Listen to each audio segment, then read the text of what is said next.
Киноны эхэнд 5 банк дээрэмтгэр цэхэж байгаагаар гарнаа. 2 дээвэр дээр хамгаалтын тохиог салгах бол 3 банк руу дайрах нь. Гэхдээ энэ 5-аас гадна энэ бүхэн төлөвлөсөн өвчтөе солиотойд мэдэгдэхгүй нэг ир байгаа аж. Цагч болж банкнд дах хүмүүсийг барьцааллаа.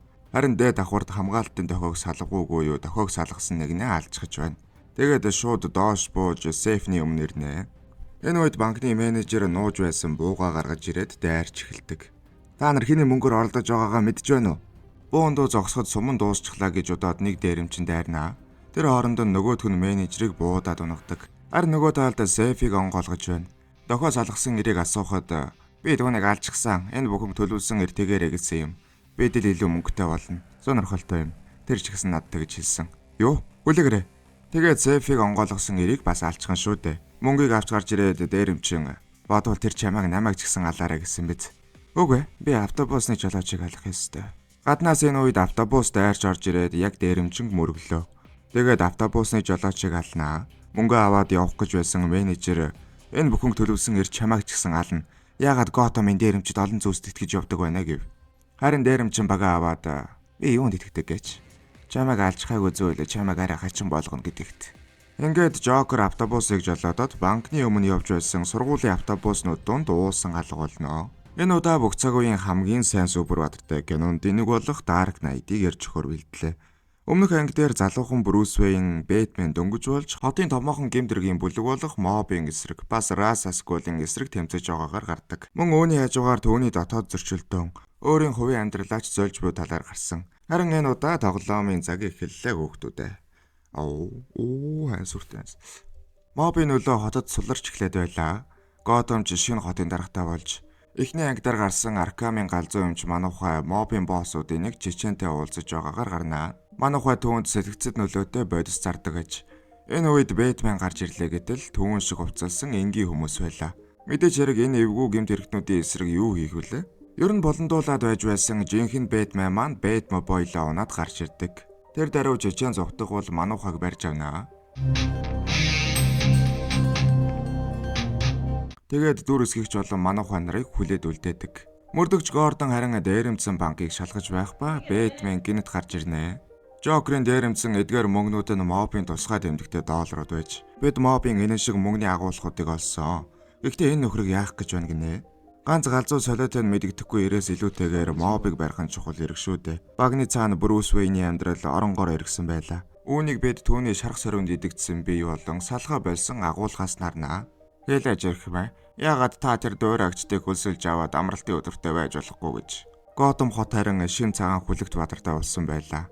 Дүүргийн өмгөөлөгч Харви Дент. Тэр ч мөн адил мобын эсрэг тэмцэж яваа бөгөөд өмгөөлөгч Ричелтэй бас хайр сэтгэлийн холбоотой болж. Хэрвээ та нар санаж байвал Ричел бол Брюсийн багын найз бас түүний хайртай бүсгүй. Гэхдээ Брюс өөрийгөө золигт гаргаж хотын төлөө амьдрах болсон шүү дээ. Өнгөрсөн анги дээр мобын толгой Фалконы галзуураа дууссан ба одоо мобыг Салватор Мороны удирдах байгаа аж. Шүүхтэр үүнийг гэрчлэх ёстой байсан хэрэгтэн өөрийгөө мобын толгойлогч гэж зарлаж байгаа юм. Тэгэд болоогүй Харвиг алах гэж оролдоноо. Мобын нэгэнд эрх мэдлээ алдаж байгаа болохоор хотоос мөнгө гаргаж байгаа аж. Тэрний араас Харви мөшгөж яваач олж чадахгүй байгаа юм. Харин мөрдөгч Гордон тэдний мөнгөний хаана байгааг мэдэж байгаа тул энэ хоёр дүр маань нэг зам дээр огтлолцсон. Гэхдээ одоо нэгэн чухал асуулт гарч ирнэ.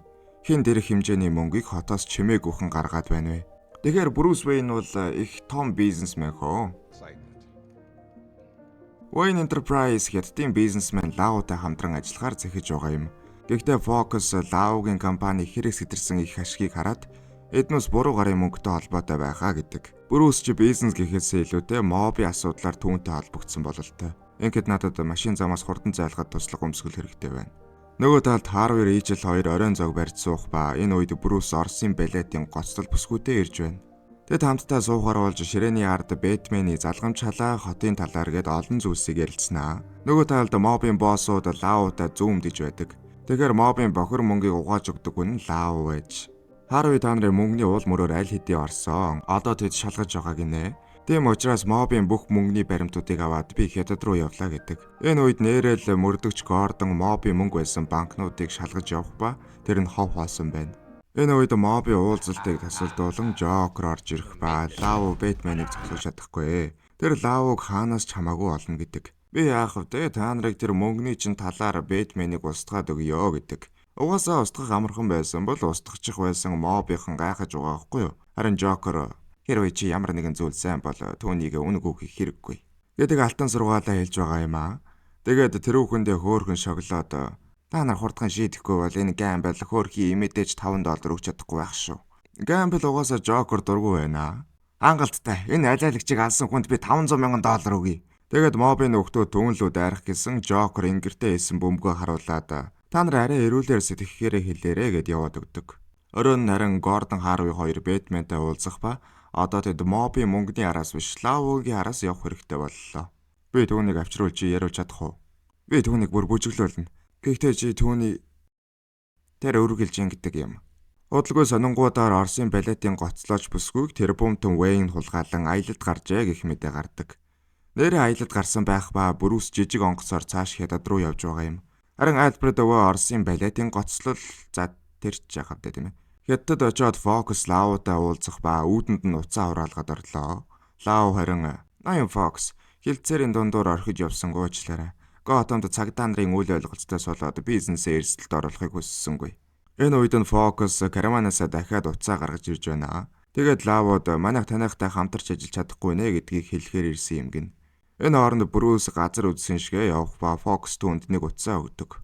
Өндөр төлгөөний давтамжаар барилгын зургийг утсан дээр хуулаад авчихсан юм байна. Орой болж ажиллагаа эхэллээ. Бэтмен бөмбөгний цагаа 2 минут 40 секунд дээр тааруулаад Лавугийн барилга руу буудаж байна. Энэ үед Фокси үлдээсэн утас ажиллаж барилгын сүлжээг тасалдаг. Ингээд Бэтмен барилга руу нэвтрлээ.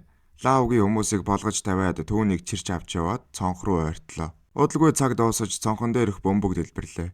Агаарт дэгэ шиг зүйл хөөрч дээр нисэж байсан онгоцон толбогдоод татаад аваад явчихлаа. Готэм дарин Жокерыг хөнөөсөнгөх нөхдүүд цогцсыг нь Гоблер тавьчих өгнө.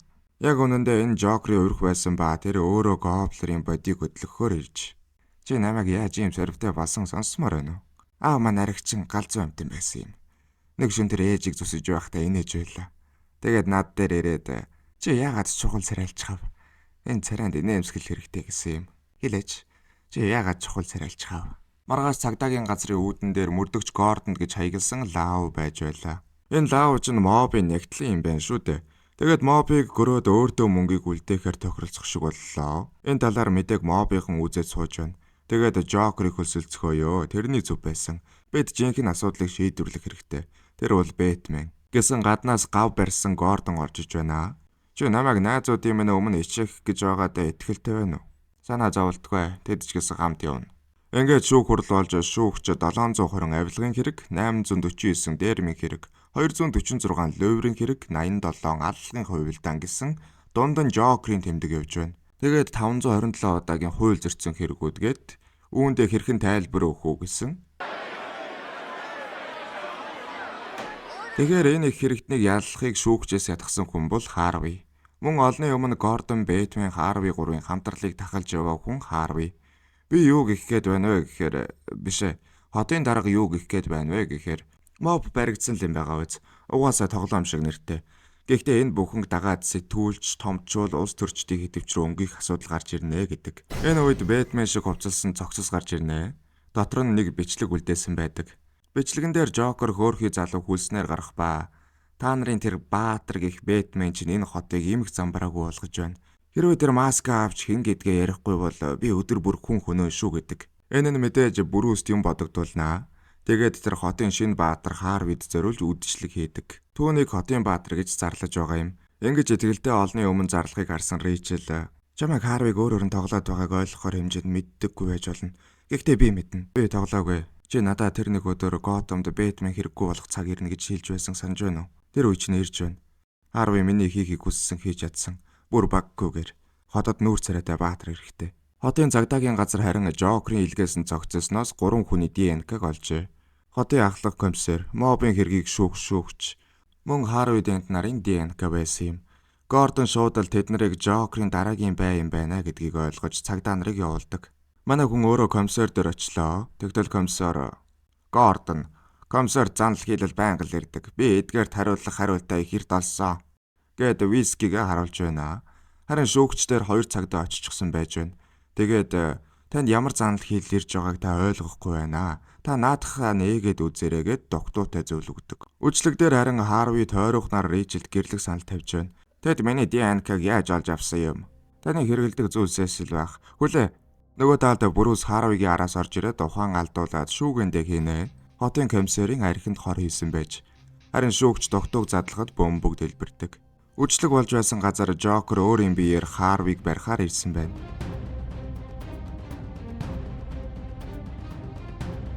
Тэр Ричлийг хараад чи сандарсан харагдаж байна. Намайг яагаад ийм соривтой болсон мэдмээр байна уу? Би их нэртэй байсан юм. Бас үргэлж мөрөдөө тоглож мөнгө хүлэгчтэй орооцолдог байлаа. Нэг өдөр тэд түүнд минь мэс хүргэсэн. Хагалгаанд орох гээд мөнгө байгаагүй. Тэгээд би түүнийг урдын шиг хайрлаж байгааг харуулах гэж сахлын утгаар энийг хэлсэн юм. Гэхдээ тэр намайг харж төвчээгүй болохоор орхиод явсан. Сайн тал нь одоо би үргэлж инээдэг. Энэ үед Бэтмен гарч ирэн Жокерийн хүмүүсийг болгож өгнө. Жокер харин Ричлийг барьж аваад маск аваад нэг харуулчихаа гэдэг. Түүнийг тавь. Чиний үгийн сонголт их өрөвдөлтэй юм.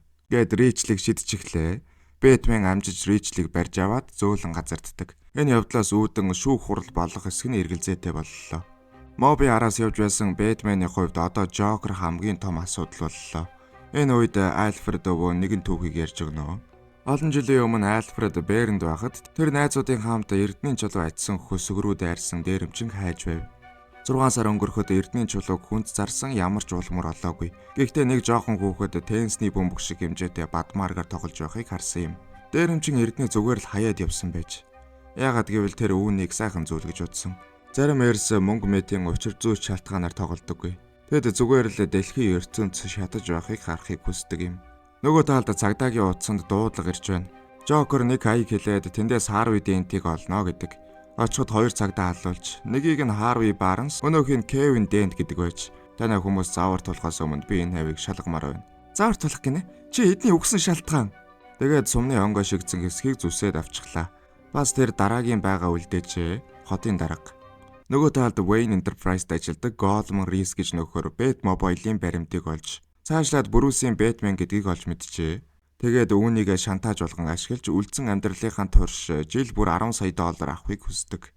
Харин Focus чи дэлхийн хамгийн баян хүмүүсийн нэг болох чиний үйлчлүүлэгч хар шөнөөр бариу хувцас өмсөж гэмт хэрэгтэндээ тэмцдэг гэж сүрдүүлэхийг хүсэе юу? Тэгвэл чамд амжилт хүсье. Амархан амын таглан шүү дээ. Брюс Альфред хоёр сумны нүхтэй хэсгийг судалж байгаад хурууны хээг олжглоо. Random White гэх хүний хурууны хээ байх ба гэр нь хотын талбайн хажууд байдаг юм байна. Тэнд хотын захирагч комиссарын оршуулган дээр үг хэлж байгаа шүү дээ. Ингээд Брюс замдаа гарлаа. Цагдаа нар өндөр хамгаалтанд гарч өнөө нөхрийн гэрээг олоод ороход дотор нь хэдэн хүмүүсийг хүлээд орхичгож юу болсон юм. Тэд бидний бууг бас дөрөв хувцсыг авчихсан. Тэгэхээр цагдаа нар доонд зүсээ хувилгаад орчихсон юм байна.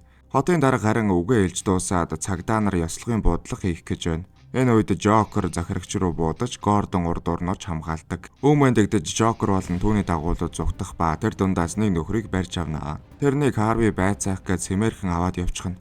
Харин Гордон амиа алдчихэ. Үүнийг нэхнэр нь сонсоод "Чи энд байгаа үсттэй.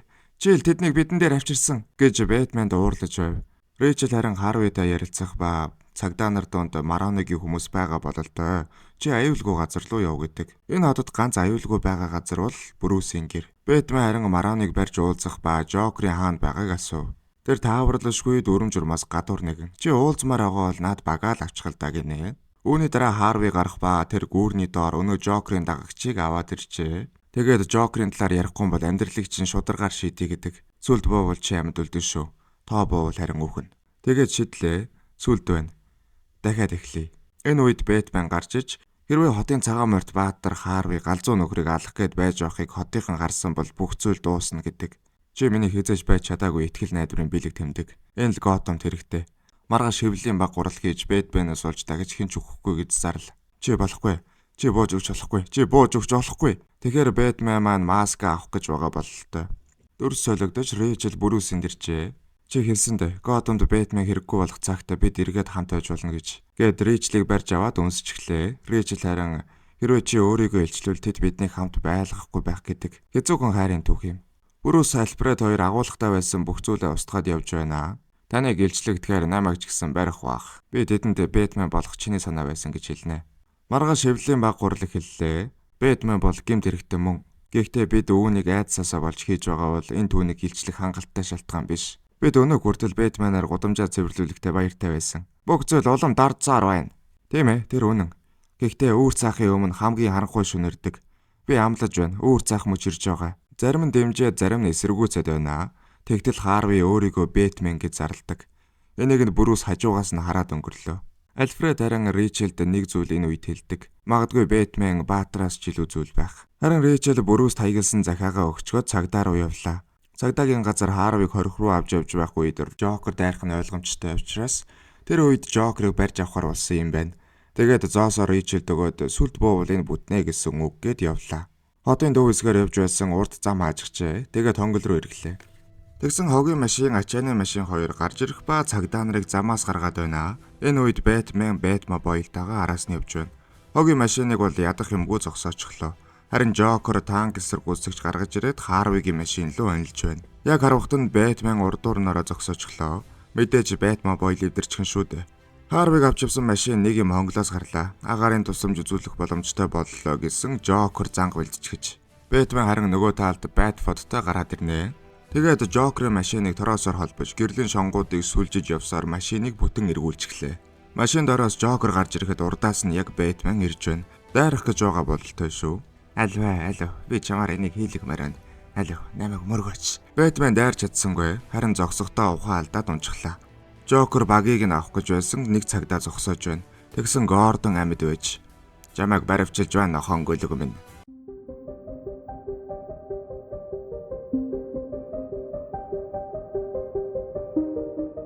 Жокерыг барьсан хэдийч түүний талаар ямар ч мэдээлэл олсонгүй. Энэ үед нэг мэдээ ирсэн нь Харвиг эртөө очилгүй орсороггүй алга болжээ. Уг нь цагдаагаар хүргүүлсэн шүү дээ. Жокер харин би бүх цаг хугацаанд энд байсан шүү дээ. Харин чи түүний хинтээ хамт явуулсан юм. Өөрийнхөө цагдаатай юу? Эсвэл Маравныгийн цагдаа юу? Дараа нь Бэтмен түүнтэй уулзах ба сайн цагдаа муу цагдаа болж тоглож байгаа юм шиг байна. Жокерийн ярианаас тэр угаасаа Бэтменийг хөнөх бодлогүй. Тэр бодгой Бэтмен түүнийг төгс төгөлдөр болгож өгдөг зүйл гэдгийг ойлгоно. Тэгээд Жокер хүзрээд илгэж эхэллээ. Тэр Харвигаас гадна Ричлиг барьчихсан юм байна. Жокер Бэтмен сонголт тулгаж байгаа юм л да. Харви 250-23-т. Харин Ричел Сесира X өргөн чөлөөнд байгаа юм байна. Чи хэнийх нь араас явах гэж байна? Ричел. Тэгвэл бид Харви руу явлаа. Харанхуй агуулгад Харви дэнц зэрэг ба урд нь утсан дээр Ричлийн хоолой сонсогдож байна. Хоёулангийн шатхуунтай бортгонд хүлчгчээ. Тэд чи хоёрын нэг нь аминд үлдэн. Харин энэ бидний найзуудын сонголт гэсэн гэв. Нөгөө талд цагдаагийн газар Жокерыг нэг цагдаа харгалзаж байна. Би буунаас илүү хутгыг ирээд үздэг. Буу хэтэрхий хурдан. Хүн эцсийн мөчтөл өөрийн үнэн төрхөө гаргадаг. Энэ тохиолдолд би чиний өгсөн цагдаа найз нарыг чамаас илүү мэднэ гэж айж байна. Цаа дөрөнд харин нэг хоригдол биенийг үрхэд унаад өглөө. Гэдсэн дотор нь ямар нэг юм байгаа бололтой. Харин цагдаа маань энэ чамд сайхан байхыг мэдж байна. Би бүрч илүүтэйгээр таашаахыг хичээнэ. Зодох гэж байгаа бололтой шүү. Тэгсэн цагдаа маань өөрөө барьцаалагдчихлаа. Жокер зөвхөн утсаар дуудлага хиймээр гинэ. Утсаар залгахад өнөө хоригдлын гэдсэн дотор утас дуурч бөмбөг дэлбэрээд цагдаагийн газар норлаа. Бэтмен болон Гордон тэрхэд замдаа явж байна. Харин Ричел сонс Харви. Би чамгүйгээр амьдарч чадахгүй. Би зөвшөөрч байна. Гэт гэрлэх саналыг хүлээн авлаа. Энэ үед Бэтмен ирлээ. Гэхдээ үгүй чи яагаад наашаа ирж байгаа юм бэ? Үгүй. Яагаад? Энэ үед Ричлийн бүрүүслүүдсэн загтлыг Альфред уншиж байна. Хайрт Брюс минь. Би чамд үннээ тодорхой хэлэх хэрэгтэй байна. Би Харви дэнттэй гэрлэх болно. Би түүнд хайртай. Үлдсэн амьдралаа түүнтэй хамт өнгөрүүлэхийг хүсэж байна. Нэгэндээ би чамд Готэмд Бэтмен хэрэггүй болвол бид хамт байж чадна гэж хэлж байсан. Тэр үгийг би чин сэтгэлээсээ хэлсэн юм шүү. Гэвч одоо би нэг зүйлийг ойлголоо. Готэм хотод Бэтмен хэрэггүй болох өдөр ирэхгүй бололтой. Тэр өдөр ирнэ гэж би найдсаар байна. Ирвэл би чиний дэргэд байх болно. Гэхдээ найзын хуваар чамайг гонсоо олгож байгаад уучлаарай. Хэдий чи надад итгэхээ байсан ч хүмүүст итгэх итгэлээ алдаж болохгүй шүү. Одоо ч үрд хайртай хэвээр Ричел. Харамсалтай нь юмс дээрдгээс өмнө үргэлж дарддаг бололтой. Альфред, та биерний ойд байсан дээрэмчин барьсан уу? Тийм архимаа. Би дог бүхэлдэн шатаасан. Удалгүй мэдээгээр өнөө Голден Рис гэдэг нөхөр гарч байна. Тэр 5 цагийн мэдээгээр Бэтменийг хэн гэдгийг хэлчихлэн гинэ. Харин Харви нүүрнийхээ талыг шатаасан байдалтай эмнэлэгт байх ба тэрээр нэлээд хүнд сэтгэл зүйн цохилтонд оржээ. Гордон, намайг дотоод хэлцэд байхад та нар намайг юу гэж дууддаг байлаа? Хоёр нүрт Харви. Тэр үзэн ядалт өшөө орслоор дүүрсэн байлаа. Тэр орой хэн Рэйчлийг авч явсан асуухаар Гордон ирсэн юм байна. Учир нь цагдаа нар дунд Мароныгийн хүмүүс байгаач. Тэдэл Рэйчлийг Жокерд барьж өгсөн байж таараа.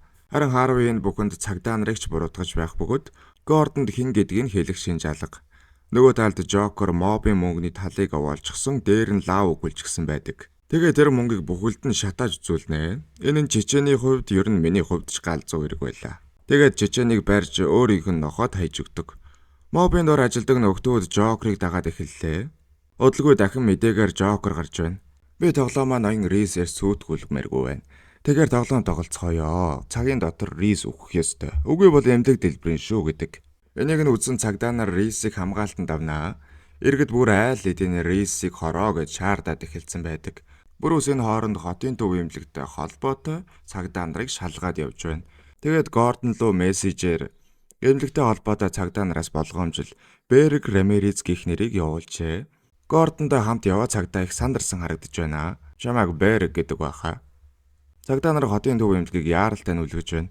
Харин Харвиг сахиж байсан цагдаа хороогоод Жокер Харвитай уулздаг. Тэгээд би Рэйчлийг алсан хүн биш ээ Харви. Харин моб түүнийг хөнөөсөн цагдаач гэсэн Гордон хүртэл тэдний энэ угжирсан тогтолцоо ийм зүйлд хүргэсэн гэдэг. Төлөвлөөгүй жижиг зүйлээр тогтсон хэв журмыг өдөнд өрхөрч нийгмийг хямрал руу татах. Энэ бол шудраг ёсожээ. Энийг нь сонссон Харви зоосоо гаргаж ирээд чи амьдрын. Чи өвхөн. Одоо л бид ярилцаж байна Харви. Энэ үед нөгөө талд бууч надад хэрэгтэй байна Берг. Яагаад? Учир нь ихнэр маань эмнэлэгт байгаа болохоор энэ үед бүхээгдээ тэрэг рүү машин дайрагч бүрүүс өмнөр нь орж хамгаалнаа. Та ч ноён бүрүүс байна шүү дээ. Надад эмнэлэг дуудаж өгвөл дээр гэж бодохгүй байна уу? Та мэдээ үздэггүй бодолтой ноён бүрүүс. Ингээд киноны хамгийн iconic хэсэг буюу эмнэлгийн дэлбэрэлт болж байгаа юм.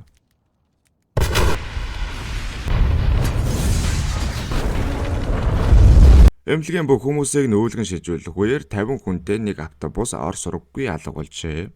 Удалгүй алга болсон хүмүүс донд байсан сэтгүүлч Жокерийн захиалсыг уншиж байна. Хүмүүс та нараа яах ёстой юм бэ? Та нар Рисийг алхахтаа бүтлгүйдсэн. Та нарыг тоглоомд оруулах хэрэгтэй байна. Хэрвээ та нар тоглохыг хүсэхгүй бол яг одоо явцгаа. Энийг нь Готмын иргэд бүгдээрээ үзэж байна. Хүмүүс шуугиж хотыг орхиж эхэллээ. Энэ үед харин Харви тэр өдөр Рэйчлийг хүргэж өгсөн цагдааг хайгаад явж байна. Таарсан цагдаа олгоныхоо амийг зоосоор шийдээд явна шүү дээ. Ер нь бол бүгдийг хороосон л тоо.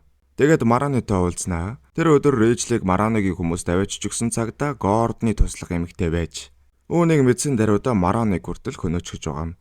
Өдөж болоход хотыг 2 гатлага онгоц орхиж байна. Тэгтэл онгоцон доорох шатхуунтай бортхонд бөмбөг холбочгоч. Тэгээд бөмбөгний товчлуурыг үлдээчихсэн байна уу даа гэтэл Жокер ярьж байна. Шүн дунд би та нарыг дэлбэлэх болно. Гэхдээ ямар тааж та нарын нэг нөгөө онгоцоо дэлбэлвэл би тэр онгоцыг амьд үлдээн. Та нар сонго. Эсрэг талын чинь завин дээр хүмүүс тэмч өөж юм сэтгэлтэй биш болов.